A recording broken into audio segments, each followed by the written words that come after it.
laisse là. C'est bon? Ouais, ça a l'air. Ça marche pas ce truc là. Je l'ai perdu. Donc bonjour à tous.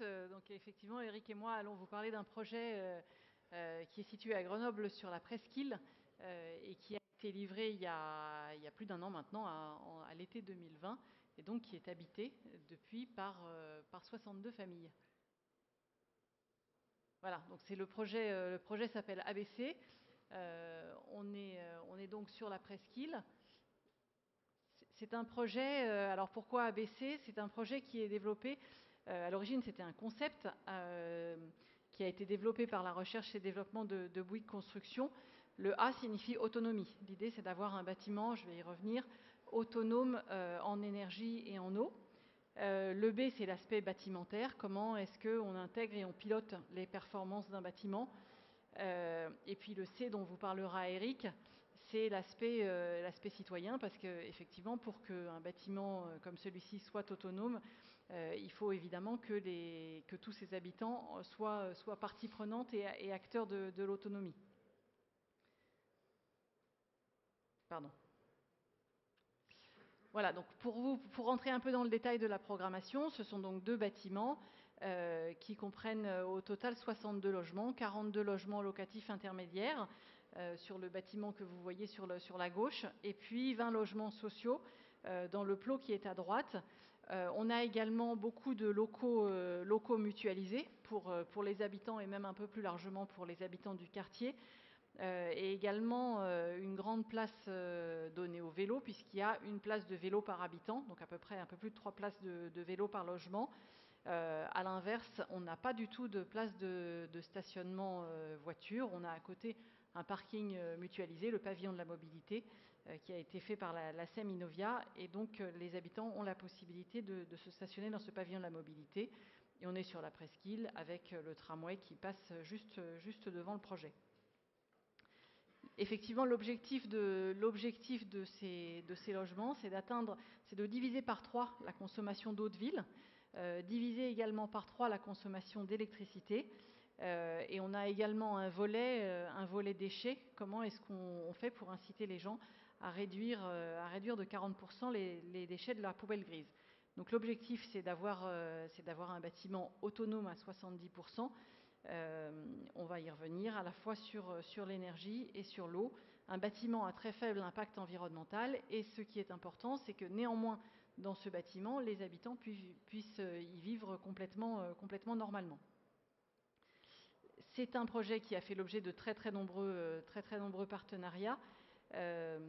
Effectivement, la collectivité d'abord, donc Grenoble Habitat au premier plan, et la ville de Grenoble, qui se sont portés volontaires pour tester ce qui était à l'origine un concept. Des partenaires financeurs également, puisque le projet est soutenu par l'État et la Banque des Territoires au titre du programme des investissements d'avenir, et également par la région Auvergne-Rhône-Alpes, et puis ensuite des partenaires industriels et techniques. L'architecte de ce projet est Valode et Pistre. On travaille sur le volet, donc Link City est le développeur, le promoteur immobilier, Bouygues Construction le constructeur, et Suez a réalisé toute la partie, tout le volet eau. Et puis évidemment beaucoup de partenaires, beaucoup d'ingénierie mise sur ce projet. Quelques jalons, donc c'est un projet qui a été livré au mois de juillet 2020, donc c'est à cette date-là que les premiers habitants ont emménagé, et donc on est aujourd'hui dans une phase d'expérimentation qui va durer 5 ans pour atteindre les résultats et avoir un retour d'expérience important. Voilà, je vais vous parler d'abord de l'énergie et puis ensuite de l'eau. Donc pour ce qui concerne l'énergie, comment est-ce qu'on arrive à faire un bâtiment autonome en énergie? D'abord, je vous fais une description technique rapide et puis ensuite on rentrera un peu dans le détail. On a sur le toit une très grande ferme photovoltaïque que vous avez vue sur la photo, la première photo. Cette ferme photovoltaïque produit de l'électricité. L'électricité est stockée dans des batteries parce que pour être autonome, il faut que l'électricité soit disponible le soir quand les habitants sont chez eux. Or, des panneaux photovoltaïques, ça produit de l'électricité dans la journée. Et ensuite, cette électricité, plus évidemment un appoint du réseau, et distribué dans les logements de façon classique. On a un autre dispositif pour vraiment être utilisé le plus possible toute l'énergie récupérable. On récupère les calories des eaux grises pour chauffer l'eau chaude sanitaire. Voilà, l'autonomie, elle a 3 piliers. Le premier, c'est la sobriété. Le deuxième, c'est l'efficacité. Et le troisième, c'est de distribuer une énergie qui a été produite localement et en circuit court. Donc la sobriété, c'est consommer le moins d'énergie possible. Pour consommer le moins d'énergie possible, la première des choses, c'est faire en sorte que l'enveloppe soit passive. On a pour ça une isolation de l'ensemble des bâtiments par du liège, une épaisseur de 15 cm de liège sur toutes les façades. On a également des menuiseries extérieures qui sont en triple vitrage. Donc tout est fait pour consommer le moins possible. On a également une conception architecturale qui est compacte, avec des logements qui sont tous soit traversants, soit avec une double orientation. Ça, c'est pour la sobriété. L'efficacité, c'est faire en sorte que ce qu'on consomme, on le consomme de la façon la plus efficace possible. Pour ça, contrairement à ce qu'on fait habituellement, on a équipé tous les logements en électroménager, parce qu'il s'agit de juger de la consommation de tous usages, donc y compris les usages domestiques. De la même façon, tous les éclairages sont en LED. Je vous ai parlé tout à l'heure de la pompe à chaleur sur les eaux grises. Voilà, donc tout un ensemble de dispositifs qui font qu'on consomme le moins possible et ce qu'on consomme, on le consomme le plus efficacement possible. Et puis le troisième volet de l'autonomie en énergie, c'est bien la production d'électricité. Donc une électricité qui est produite à partir de la ressource locale, l'ensoleillement en l'occurrence, dans les panneaux photovoltaïques et qui est stockée dans des batteries et également dans les radiateurs qui sont installés dans les logements qui disposent eux aussi de batteries, pour pouvoir avoir une énergie disponible à l'heure où les habitants en ont l'usage. Voilà, donc on a globalement un bâtiment qui est un bâtiment à énergie positive tous usages, avec une production d'énergie, et donc ça c'est le bilan qu'on fait au bout d'un an, une production d'énergie qui est effectivement supérieure à l'énergie qui est consommée en totalité par les habitants sur une année.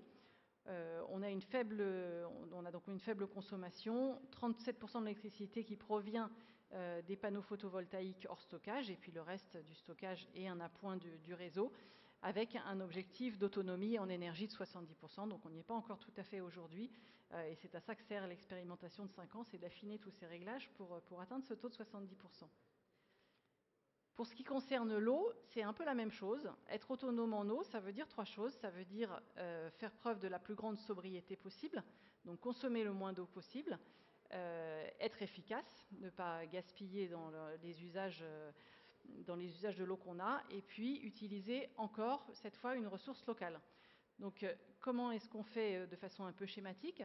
On récupère l'eau de pluie qui tombe sur les fermes photovoltaïques. Cette eau est stockée en sous-sol. On a un grand stockage de l'eau de pluie, et puis elle est traitée, donc c'est là qu'intervient notre partenaire Suez.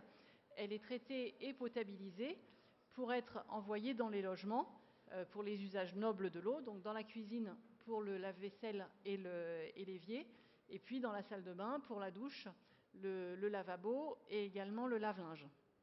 On récupère de ces installations, on récupère les eaux grises qu'on traite.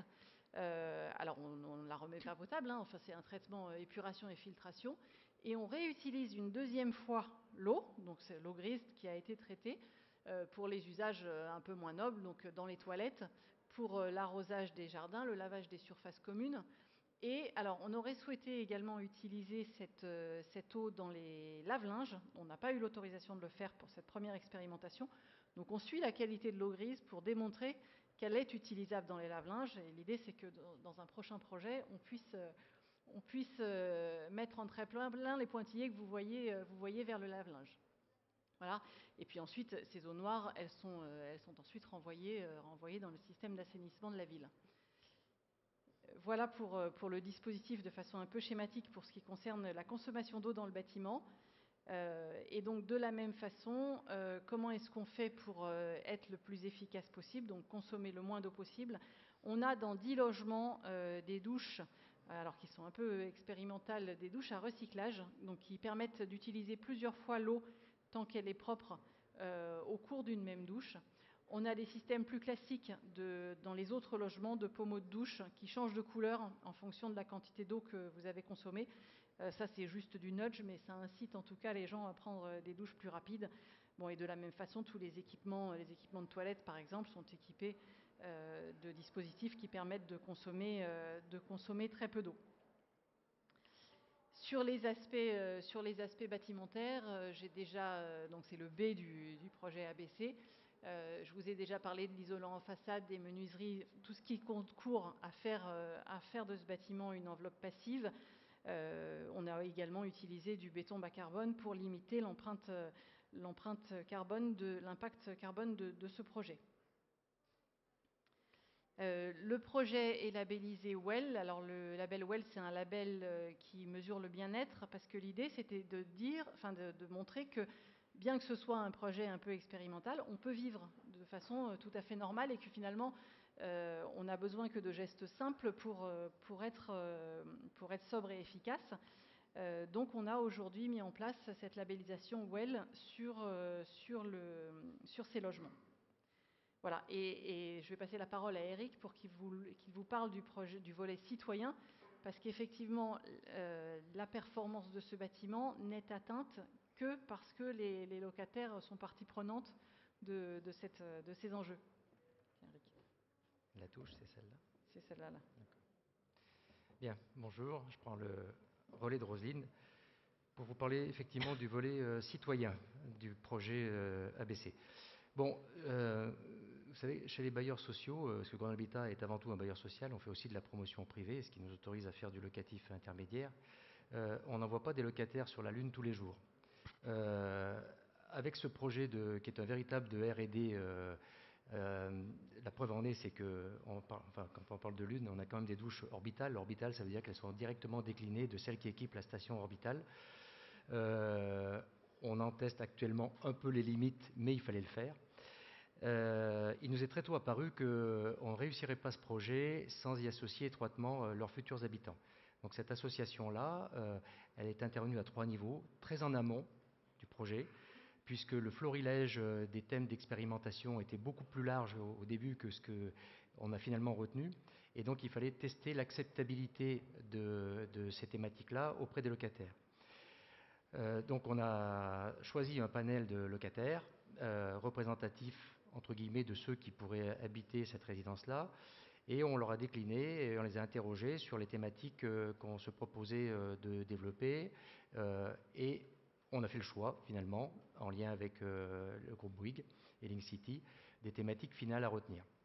Le deuxième volet d'accompagnement locataire est intervenu sur la phase de sélection. Ce mot-là est un peu rugueux, je le mets entre guillemets, mais des locataires, parce qu'effectivement, il fallait qu'on puisse avoir des habitants, futurs habitants, qui soient en appétence par rapport à ce projet-là. Il y a un volet locatif social qui est très réglementé. Les attributions de logements sociaux répondent à des règles strictes d'attribution. Donc il a fallu aussi travailler avec l'État sur des règles spécifiques et dérogatoires par rapport au processus habituel d'attribution des logements sociaux. Ça a pris pas mal de temps, mais on y est arrivé.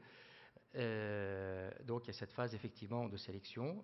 On s'est fait accompagner pour le volet locatif intermédiaire par une agence spécialisée qu'on avait elle aussi testée par rapport à son appétence à ces nouveaux modes d'usage. Des choses assez... Voilà, j'aurais pu effectivement bouger la chose. Ont été imaginées... ça marche. Voilà. C'est des questionnaires qui ont été envoyés aux candidats qui se sont manifestés ou pressentis pour tester leur appétence sur 3 sensibilités, c'est-à-dire les modes d'usage, les économies d'énergie et le volet aussi participatif, puisqu'il nous apparaissait qu'il fallait effectivement développer au sein de sa résidence, mais en lien avec le quartier, aussi une dimension un peu inclusive et participative. Voilà, donc un dossier de candidature, un questionnaire de motivation, et puis l'engagement de signer une charte d'engagement mutuel. Ça, c'était initialement. Donc, quand on a trouvé les locataires, alors, inutile de vous dire que tout ce processus-là a été très perturbé par la phase d'épidémie Covid qu'on a traversée, le confinement, tout le dispositif que nous avions imaginé pour... alors, la phase amont s'est à peu près bien déroulée, et puis on a été télescopé par le premier confinement sur la phase intermédiaire, qui a été la préparation à la mise en location, avec des ateliers qu'on avait imaginé faire en présentiel avec les candidats, enfin les locataires retenus, en amont de leur emménagement, et tout ça, c'était très perturbé. On a donc dû se retourner sur une version tout digitale, donc avec la mise en place d'ateliers et des webinaires, pas simple à organiser, un site web qu'on a ouvert pour la résidence de manière à pouvoir répondre à flux continu sur les questions-réponses posées par les locataires, et puis des entrées dans les lieux adaptés, bien entendu, à la phase d'épidémique, avec la remise d'un livret d'accueil spécifique pour la résidence ABC. On est maintenant, alors, un peu plus d'un an le premier bâtiment a été livré en juillet 2020, le second en septembre, si je ne me trompe pas. Il a fallu accompagner les locataires au moment de leur entrée et postérieurement à leur entrée, parce qu'effectivement, même si on avait fait l'effort de répondre en amont à toutes les questions qui pouvaient se poser, il en restait encore beaucoup, et notamment confrontés à l'usage quotidien.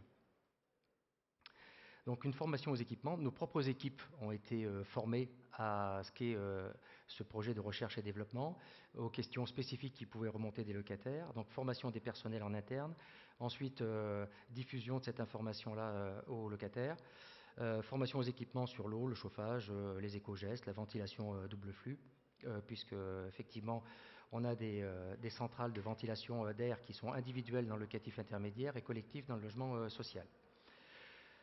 Un volet d'animation des jardins partagés, avec une association grenobloise qui s'appelle Cultivons nos toits. Sur l'appropriation des nouveaux usages des bâtiments, on s'est fait accompagner par une société qui est d'ailleurs lyonnaise, qui s'appelle Popcorn, Atelier Popcorn, sur l'accompagnement aux nouveaux usages, enfin, maîtrise d'œuvre d'usage. Voilà. Le tout en lien, bien sûr, avec la métropole grenobloise, puisqu'il y a du compostage pour effectivement limiter sur le volet déchets. Le choix a été fait de mettre du compostage en pied des bâtiments, et donc il a fallu effectivement développer le compostage, former des référents locataires au compostage, donc un groupe de travail là-dessus. Et tout ça, ça a été mis en place, et ça commence à plutôt pas mal fonctionner. Et enfin, le volet vide voisinage, avec le dimensionnement et faciliter l'émergence d'un réseau social de voisinage, d'entraide et de solidarité, et qui puisse porter des ateliers sur les projets collectifs. Projet collectif, c'est aménagement, il y a des espaces communs assez pléthoriques sur la résidence, de manière à favoriser le croisement des habitants. Donc c'est l'équipement et l'aménagement de ces espaces-là, les jardins partagés, on l'a dit. Et puis on s'est aperçu que cette sauce-là a très bien pris, à tel point qu'on est aujourd'hui débordé par les envies et les demandes de nos locataires, qui ont pris l'initiative de créer un groupe WhatsApp, voilà, qui se mettent en réseau, qui nous interrogent, nous poussent plus loin que ce qu'on avait imaginé. Donc ce qu'on peut dire, c'est que sur ce volet-là, en tout cas citoyen, on est au-delà des résultats. Et puis on atteint aujourd'hui, au bout d'une année d'exploitation, on commence à avoir... alors il a fallu effectivement que la potabilisation de l'eau a pris un peu plus de temps que prévu, parce que l'ARS nous a demandé de pousser plus loin et pendant plus longtemps les phases tests pour bien vérifier que l'eau était aux attendus et aux résultats qu'on attendait.